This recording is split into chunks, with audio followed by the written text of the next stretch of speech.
Halo, admin bercakap Rabu Kelabu. Maaf ya, gue curhat ke kalian. Gue tuh nggak tahu lagi mau curhat sama siapa, apalagi dalam situasi yang kayak gini.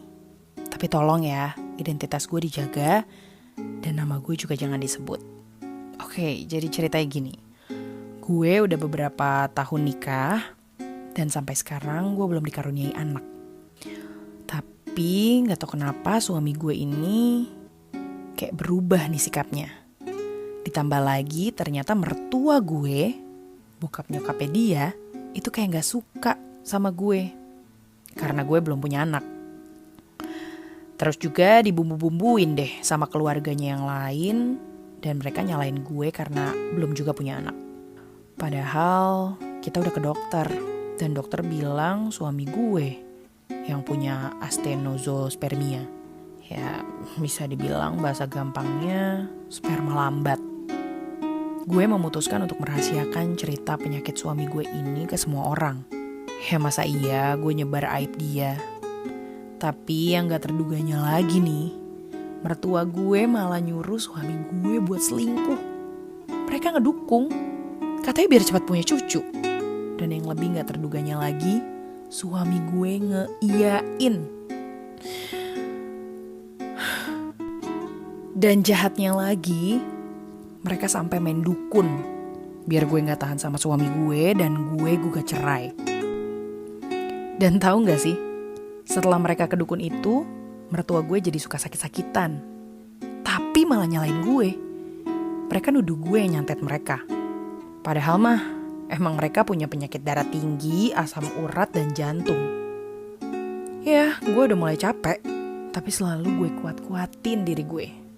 Ya, karena lo tahu kan, dalam agama itu suami itu imam. Kita harus setia sama suami apapun yang terjadi. Gak lama setelah itu, suami gue kena kasus di kantornya.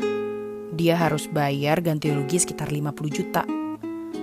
Dan gilanya, gue yang harus ngebayarin itu semua. Pakai uang kerja gue. Gue tuh hidup gak pernah ngandelin duit dia.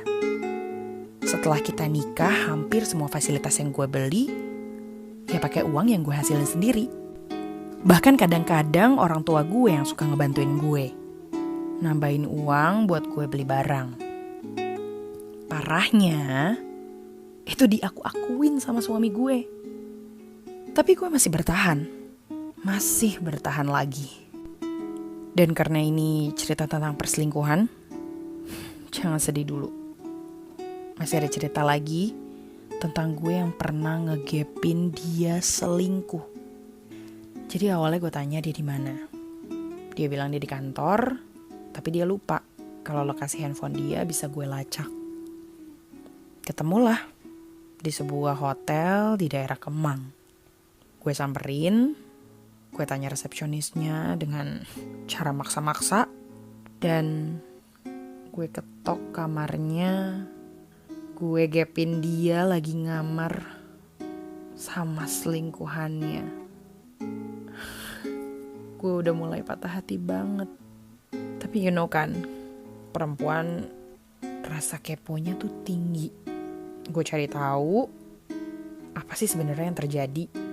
Dan gila banget. Ternyata ceweknya itu jauh lebih tua dari dia. Udah punya anak. Bahkan anaknya udah SMA. Nggak sampai situ, belum. Mereka bahkan buat surat nikah siri palsu. Tapi gue selalu ingat, ada pepatah yang bilang apa yang kau tanam itu yang kau tuai. Setelah kejadian ini, suami gue jadi sering terlilit hutang karena emang si selingkuhannya ini ternyata ngebebanin semua kartu kreditnya ke suami gue. Ya, gue emang sakit hati. Saat ini gue lagi ngumpulin semua bukti-bukti biar gue bisa nuntut dia. Dan biar mertua gue panas ngelihat gue yang masih bertahan walau dalam keadaan yang kayak gini. Tapi gue juga ingat kata orang yang banyak bilang kalau laki-laki jelek dan gak modal apa-apa itu gak akan ada yang suka. Terbukti omongan itu salah. Kalau yang ini udah jelek, gak modal, tukang selingkuh pula.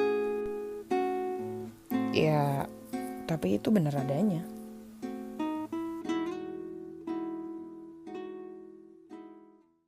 Oke, baiklah, kita akan ngerespon cerita tentang seorang istri yang merasa hidupnya telah Sengsarakan oleh Nah, hari ini Mimin bersama Umi. seperti biasa dong, of course. Oke, itu tadi ceritanya. Jadi ya dia lakinya mengalami storzopermia atau apa, sperma lambat itu ya, Umi ya. Jadi sebenarnya kalau Umi lihat sebenarnya ini istrinya nggak salah apa-apa ya.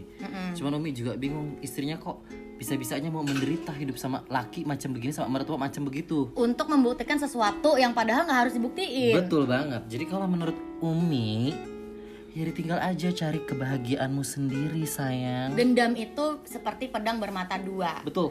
Ketika lo pengen balas dendam, lo juga ikutan ketusuk. Iya betul.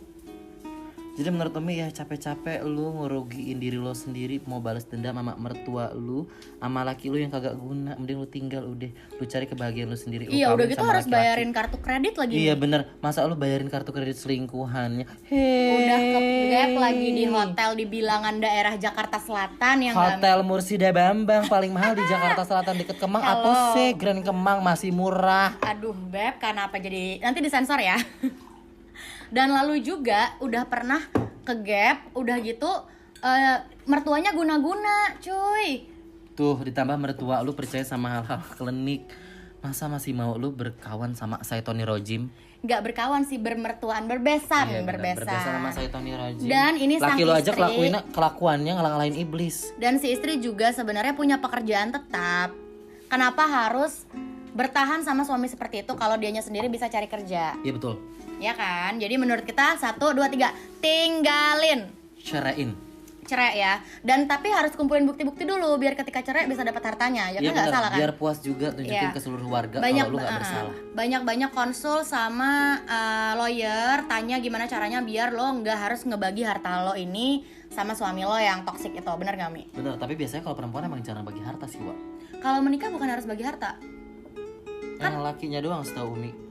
Enggak sih, harus bagi sih. Makanya ada prenup kan namanya, prenuptial agreement. Oke deh, sampai situ aja. Bye guys.